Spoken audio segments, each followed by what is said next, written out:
নমস্কাৰ, আশা কৰো আপোনালোক সকলো ভালে আছে। আজিৰ ভিডিঅ'টোৰ টপিক হৈছে কলা জামু। জামু বহু প্ৰকাৰৰ আছে, কিন্তু তাৰ ভিতৰত কলা জামুৰ ঔষধি গুণ বেছি। খালে জিভাখন কলা হয় বাবে আৰু মিঠাটো অন্য ফলৰ তুলনাত কম হোৱাৰ কাৰণে বহুতে কলা জামু খাবলৈ ভাল নাপায়। আৰু আজিকালি ল'ৰা ছোৱালীবিলাকে অসমৰ থলুৱা ফল মূলসমূহ প্ৰায়ে চিনি নোপোৱা হৈছে। গতিকে আজিৰ ভিডিঅ'টোত এনেকুৱা 10টা ঔষধি গুণৰ কথা আপোনালোকক জনাম, যিবোৰ শুনিলে আপোনালোক সকলোৱে কলা জামু খাবলৈ মন কৰিব। বজাৰৰ দামী দামী বিদেশী ফলৰ তুলনাত কলা জামু কিয় শ্ৰেষ্ঠ, তাৰ 10টা কাৰণ জানি লওঁ আহক। কলা জামুৰ প্ৰথম ডাঙৰ উপকাৰিতাটো হৈছে যে ই আমাৰ তেজৰ হিমোগ্লবিনৰ পৰিমাণ বঢ়ায়। অৰ্থাৎ যি মানুহৰ তেজত হিমোগ্লবিন কম থাকে তেওঁলোকৰ কাৰণে ই এটা নেচাৰেল আইৰণ টনিকৰ দৰে কাম কৰে। কলা জামু খালে আমাৰ জিভাখন যে কলা হয় তাৰ কাৰণটো জানেনে? ইয়াত আছে প্ৰচুৰ পৰিমাণে আইৰণ আৰু ফ্লেভনয়েডছ। সেইকাৰণে কলা জামু খালে আমাৰ জিভাখন কলা হয়। আৰু আইৰণ থকাৰ উপৰিও ইয়াত আছে প্ৰচুৰ পৰিমাণে ভিটামিন চি। গতিকে খাদ্যত থকা আইৰণৰ শোষণতো সহায় কৰে। গতিকে ই নেচাৰেলি ৰক্তহীনতা বা এনিমিয়া দূৰ কৰে, তেজত হিমোগ্লবিনৰ পৰিমাণ বঢ়ায়। গতিকে কলা জামুৰ ছিজনত কলা জামু খাওক আৰু ৰক্তহীনতাৰ পৰা বাচি থাকক। 2 নম্বৰ উপকাৰিতাটো আমাৰ স্কিনৰ ক্ষেত্ৰত দেখা যায়। গৰম দিনত আমাৰ স্কিনত থকা তৈল গ্ৰন্থি বা অইল গ্লেণ্ডছবিলাকৰ পৰা বেছিকৈ তেল নিঃসৰণ হোৱাৰ ফলত নোমৰ গুৰিবিলাক কেতিয়াবা বন্ধ হৈ শালমন, pimples, white heads, black heads আদি সমস্যাবিলাক বেছি হ'বলৈ ধৰে আৰু স্কিনখন বেয়া হ'বলৈ ধৰে। কিন্তু কলা জামু খালে এনেকুৱা সমস্যাৰ পৰা নেচাৰেলি বাচি থাকিব পৰা যায়। কিন্তু কিয়? কলা জামুৰ এষ্ট্ৰিনজেণ্ট প্ৰপাৰ্টিজ আছে, অৰ্থাৎ ই আমাৰ স্কিনত থকা অইল গ্লেণ্ডছবিলাকৰ পৰা যিটো তেল নিঃসৰণ হয় সেইটো নিয়ন্ত্ৰণ কৰি ৰাখে, অইল বেলেঞ্চটো মেইনটেইন কৰি ৰাখে, যাৰ কাৰণে শালমন, pimples, white heads, black heads আদি সমস্যাবিলাক সহজতে নহয় বা হ'লেও সোনকালে পৰিত্ৰাণ পাব পৰা যায়। বিশেষকৈ যিসকলৰ অইলি স্কিন হয় তেওঁলোকে কলা জামু যদি এইটো ছিজনত খায় নিশ্চয় উপকৃত হ'ব। আৰু ইয়াৰ এণ্টি এজিং প্ৰপাৰ্টিজো আছে, কাৰণ ইয়াত কিছুমান এনেকুৱা ধৰণৰ এণ্টি অক্সিডেণ্ট থাকে যিয়ে ফ্ৰী ৰেডিকেল ডেমেজৰ পৰা আমাৰ স্কিনখনক বচাই ৰাখে আৰু স্কিনত হোৱা ফাইন লাইনছ, ৰিংকলছ এনেকুৱা ধৰণৰ বয়সৰ চাপ পৰাৰ যিবিলাক লক্ষণ থাকে সেইবিলাকো কমাই ৰাখে। গতিকে মাত্ৰ এমাহৰ কাৰণে কলা জামু পোৱা যায়। সেই এমাহ আপোনালোকে কলা জামুৰ জুতি ল'বলৈ চেষ্টা কৰক যদি আপুনি স্কিনখন ভালে থকাটো বিচাৰে। 3 নম্বৰ উপকাৰিতাটো আই হেল্থ অৰ্থাৎ চকুৰ ক্ষেত্ৰত দেখা যায়। কলা জামুত আছে ভিটামিন এ, ভিটামিন চি আৰু কিছুমান স্পেচিয়েল এণ্টিঅক্সিডেণ্টছ যিয়ে আমাৰ চকুজুৰি ভালে ৰাখে, চকুৰ সুস্বাস্থ্য অটুট ৰাখে আৰু চকুৰ কিছুমান বেমাৰৰ পৰাও নেচাৰেলি বচাই ৰাখে। গতিকে সাধাৰণ বুলি ভবা কলা জামুৱে আমাৰ চকুজুৰিও ভালে ৰাখে।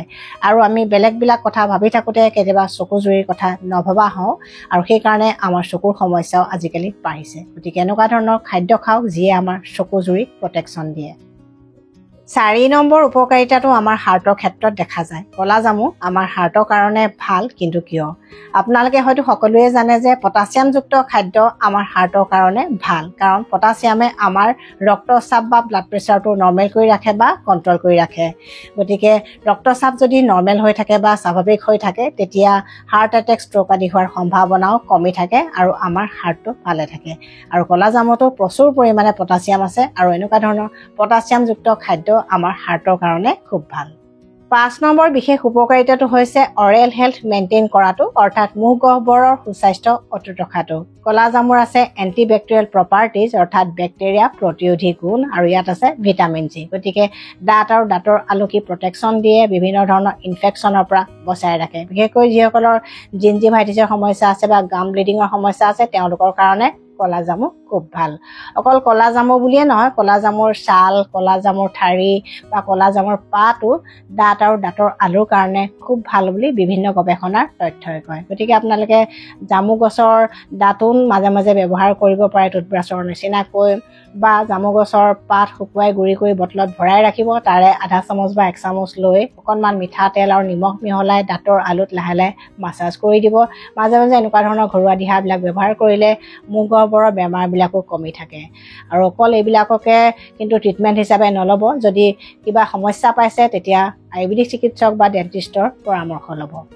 6 নম্বৰ বিশেষ ঔষধি গুণটো হৈছে যে ই এটা নেচাৰেল এণ্টিবায়টিক। বিভিন্ন গৱেষণাৰ তথ্যৰ মতে ইয়াত থকা malic acid, gallic acid, oxalic acid আদি বিভিন্ন ধৰণৰ ষ্ট্ৰং আৰু পাৱাৰফুল এণ্টিঅক্সিডেণ্টৰ কাৰণে ইয়াৰ এণ্টিবেক্টেৰিয়েল প্ৰপাৰ্টিজ আছে, এণ্টিমেলেৰিয়েল প্ৰপাৰ্টিজ আছে।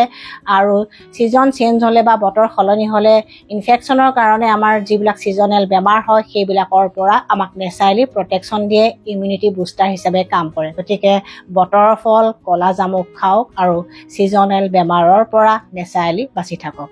7 নম্বৰ বিশেষ ঔষধি গুণটো হৈছে যে ই এটা উৎকৃষ্ট গ্ৰীষ্মকালীন ফল, অৰ্থাৎ one of the best summer fruits. কিন্তু গ্ৰীষ্মকালৰ বাবে কলা জামুক কিয় উপকাৰী?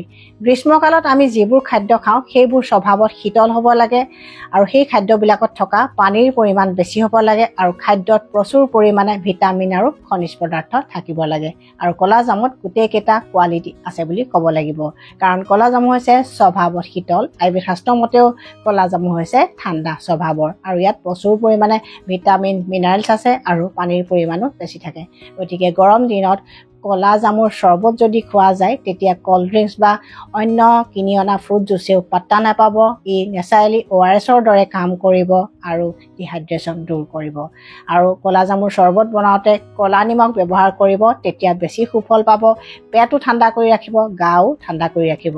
কিন্তু কলা জামু পৰাপক্ষত গাখীৰৰ লগত কেতিয়াও মিল্কশ্বেক হিচাপে বনাই নাখাব, কাৰণ আয়ুৰ্বেদ শাস্ত্ৰৰ মতে এনেকুৱা ধৰণৰ খাদ্যবোৰে আমাৰ শৰীৰত কেতিয়াবা উপকাৰ কৰিব পাৰে।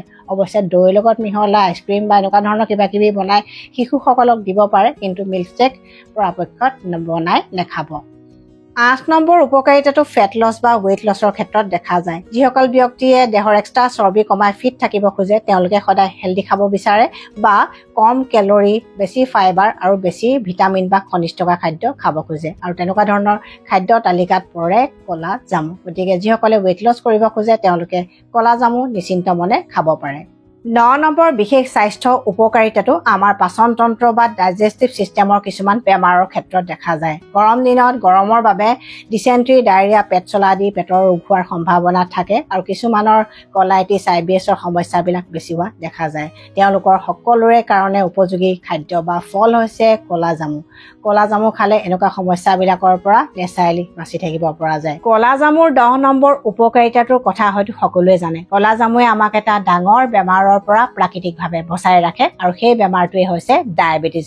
ডায়েবেটিছ বুলি ক'লে সকলোৱে ভয় খায়, কাৰণ আজিকালি কম বয়সতে মানুহৰ ডায়েবেটিছ হ'বলৈ ধৰিছে, কাৰণ আজিকালি আমাৰ ফুড হেবিট আৰু লাইফষ্টাইল চেঞ্জ হৈছে। কিন্তু প্ৰকৃতিয়ে আমাক এনেকুৱা কিছুমান খাদ্য উপহাৰ হিচাপে দিছে যিবোৰে প্ৰাকৃতিকভাৱে ডায়েবেটিছ ৰোগ প্ৰতিৰোধ নিয়ন্ত্ৰণ কৰাত সহায় কৰে।